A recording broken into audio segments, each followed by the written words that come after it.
శుభోదయం దేవుని ప్రియులందరికీ ఉదయకాల శుభాలు. మీరందరూ బాగున్నారు కదా! ఈ ఉదయకాలం మరొకసారి మీ ముందుకు రావడానికి నాకు దేవుడిచ్చిన ఈ మంచి సమయాన్ని బట్టి దేవుడిని స్తుతిస్తున్నాను. ఎందుకంటే ప్రతిరోజు దేవుడు మనకిస్తున్న బహుమానమే. కనుక రోజు వెంబడి రోజు చూస్తున్నామంటే నిజంగా దేవుడు ఆయన ఉచితమైన కృపే. మనలను, మన బిడ్డలను, మనకు కలిగిన సమస్తాన్ని ప్రభు కాపాడి నడిపిస్తున్నాడు. రుణపడి ఉన్నాం. మీ అందరికీ నా హృదయపూర్వక వందనాలు. దేవుని వాక్యంలోకి మనం వెళితే పిల్లరా, లోకాసు సువార్త 18వ అధ్యాయంలో ఒక చిన్న వచనాన్ని మనం ఈ ఉదయకాల ధ్యానం కొరకే చదువుకుందాం.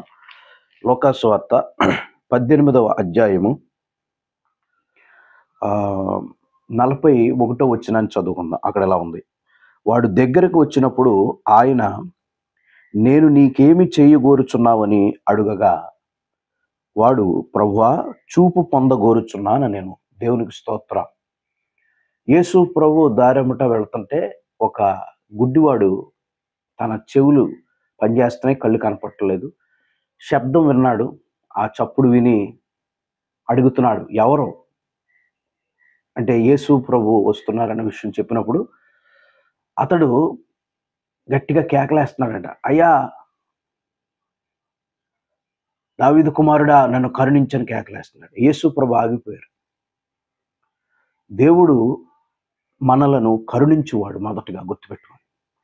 ఈ లోకంలో ఎవరు మన కోసం ఆగరు, కానీ ప్రభువు నువ్వు పిలిస్తే ఆగుతాడు. ఈ మాట పట్టుకోండి. ఎందుకంటే ఆయన కరుణా సంపన్నుడు.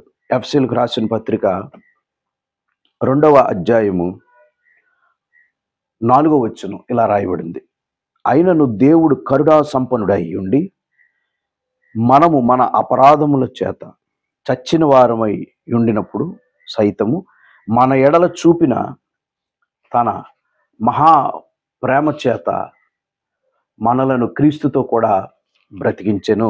దేవునికి స్తోత్ర. హల్లెలూయా. ఈ ఉదయకాలం ప్రభు కరుణా సంపన్నుగా కనిపిస్తున్నాడు. కరుణా సంపన్నుడు. ఆయన ఏ సంపన్నుడు అంటే కరుణా సంపన్నుడు. సో దావీదు కుమారుడు నన్ను కరుణించంటే యేసు ప్రభు ఆగిపోయి అతన్ని దగ్గరికి తీసుకురమ్మన్నారు.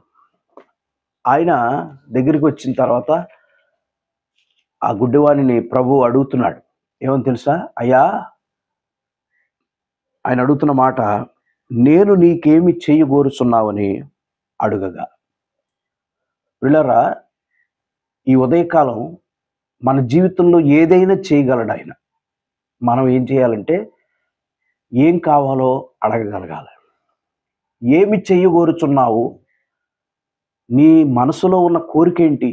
నా నుంచి నీకేం కావాలి? ఎందుకింత గట్టిగా కేకలేస్తున్నావు? ఏం కోరుకుంటున్నావు నా నుంచి అడుగుతున్నాడు ప్రభు. ఏమంటే ఆ యొక్క గుడ్డివాడు ఏమంటున్నాడు తెలుసా? అయ్యా, చూపు పొందగోరుచున్నాను. ఏమైంది? యేసు, చూపు పొందుము, నీ విశ్వాసము నిన్ను స్వస్థపరిచినని వానితో చెప్పెను. వెంటనే వాడు చూపు పొంది దేవుని మహింపరచుచు ఆయన వెంబడించెను. ప్రజలందరూ అది చూచి దేవుని స్తోత్రము చేసిరి. హల్లెలూయా. ఈ ఉదయకాలం ఒక మంచి మాట. దేవుడు చూపును అనుగ్రహించాడంటండి. చూపిచ్చేశాడు. అడిగిన కోరికను ఆ యొక్క కోరికను ప్రభు తీర్చాడు. మీరందరూ అర్థం చేసుకోండి. ఎందుకంటే మన ఉద్దేశం ఏంటో, మన ఆలోచన ఏంటో మనం చక్కగా ప్రభువుతో చెప్పాలి. ఈ ఉదయకాలం మన ఉద్దేశం ఏంటి? ఏమి పొందగోరుచున్నావు? దేవుడి నుంచి నీకేం కావాలి? ఎందుకు? ఆయన మన కోరికను సిద్ధింపు చేసి మన ఆలోచన యావత్తు సఫలపరచగలిగిన దేవుడు మన దేవుడు. కీర్తన గ్రంథం 20వ అధ్యాయం 4వ వచనం ఏం రాయబడింది తెలుసా? కీర్తన 24, నీ కోరికను సిద్ధింపు చేసి నీ ఆలోచన యావత్తు సఫలపరచువాడు దేవుడు. హల్లెలూయా. మిత్రులారా, మీ యొక్క కోరికను సిద్ధింపు చేసి మీ ఆలోచన యావత్తును సఫలం చేసే దేవుడు ఈయన. అందుకే ఆ వ్యక్తి యేసు ప్రభు దగ్గరికి వచ్చినప్పుడు ఆయన అంటున్నాడు, నువ్వు ఏమి చేయగోరుచున్నావు? నా నుంచి నీకేం కావాలి? ఏంటండి? ఏమన్నాడండి? 18వ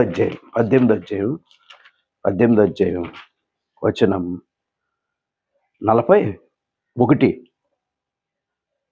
నేను నీకు నేను నీకేమి చేయగోరుచున్నావు అని అడుగు. నేను నీకేమి చేయగోరుచున్నావు? ఈ ఉదయకాలం దేవుడి నుంచి మనం ఏం పొందుకోవాలనుకుంటున్నాం? ప్రభు అడగమంటున్నాడు ఈ ఉదయకాలం. ఆ వ్యక్తి అన్నాడు, అయ్యా నాకు చూపు కావాలి, నాకు కళ్ళు లేవు, నేను అంధుడను. ఈవేళ చాలా మందికి కళ్ళున్నాయి. కానీ ఆలోచించేయండి, ఆళ్ళు మీకు ఇంకో విషయం చెప్పనా? మనసుకు కూడా కళ్ళుంటాయని తెలుసా మీకు? మనసుకి కూడా కళ్ళుంటాయి. కొంతమంది గుడ్డితనంలో ఉన్నారంట. దేవుని వాక్యం చెప్పింది. చూడండి, కొరింథీయులకు రాసిన, అంటే ఆళ్ళకి కళ్ళు లేవా? కళ్ళున్నాయి. కానీ గుడ్డితనంలో ఉన్నారు. కొరింథీయులకు రాసిన 2వ పత్రిక ప్రియులారా, అధ్యాయము 4 ఒకసారి చదువుదాం చూడండి. అధ్యాయం 4 వచనం 4 ఇలా రాయబడింది. కొరింథీయులకు రాసిన 2వ పత్రిక 4:4.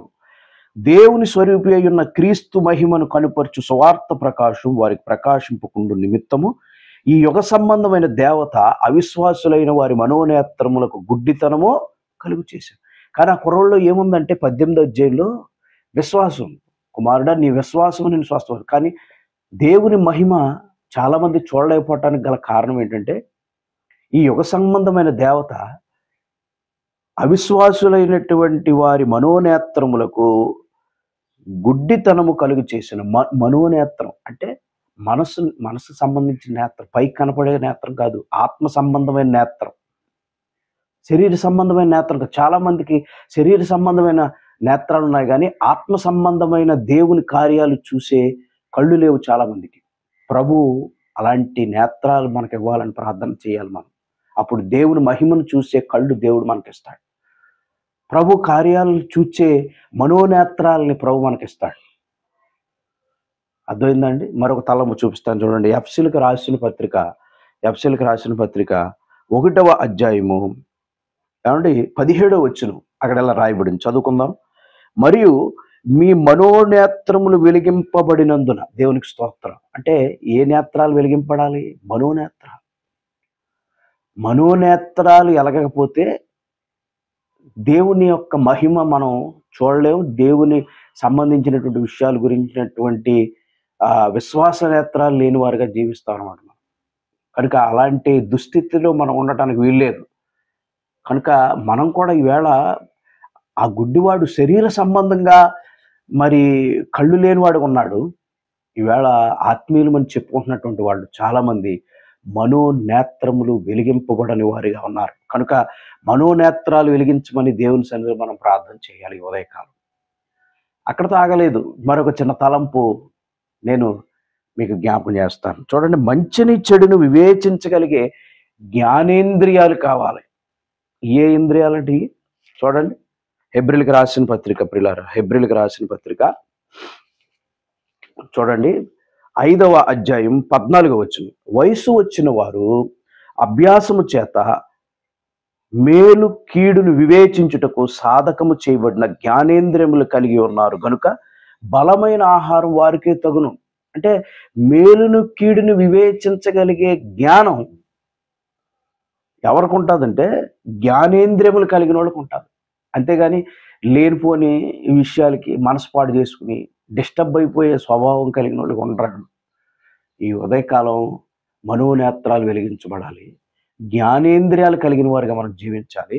ఎందుకంటే అసలు మన దేహం అంతటికి నిజంగా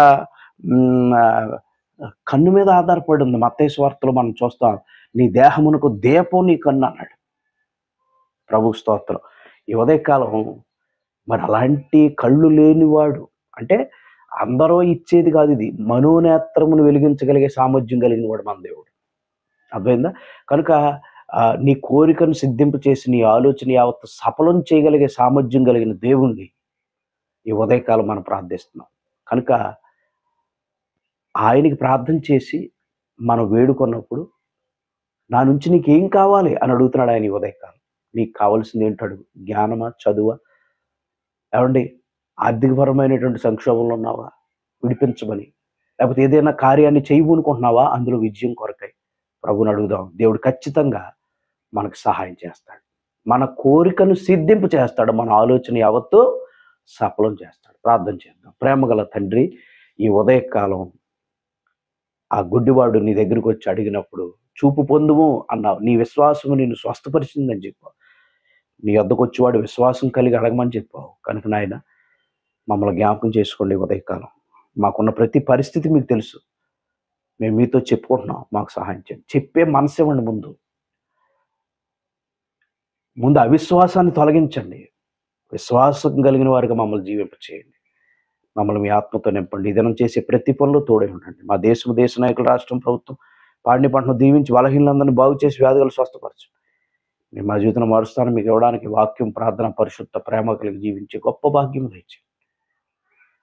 ఈ దినం చేసే ప్రతి పనులు తోడై ఉండవాలి. యేసు నామములో ఈ ప్రార్థన అడుగుతున్నాం తండ్రి. ఆమేన్. ఇప్పుడు మన తండ్రి దేవుని కృపయు, కుమారుడైన క్రీస్తు ప్రభువు వారి ప్రేమ, పరిశుద్ధాత్మ దేవుని యొక్క సహవాసం సన్నిధి చేరిన మనకు, మన కుటుంబాలకి ఆ గొప్ప దేవుని కృప సదా తోడై నడిపించును గాక. ఆమేన్. ఆమేన్. అందరికి వందనాలండి. తిరిగి మళ్ళీ కలుద్దాం. అంతగా గొప్ప దేవుని కృప మనందరికీ తోడై నడిపించును గాక. వందనాలు. అందరికి వందనాలు.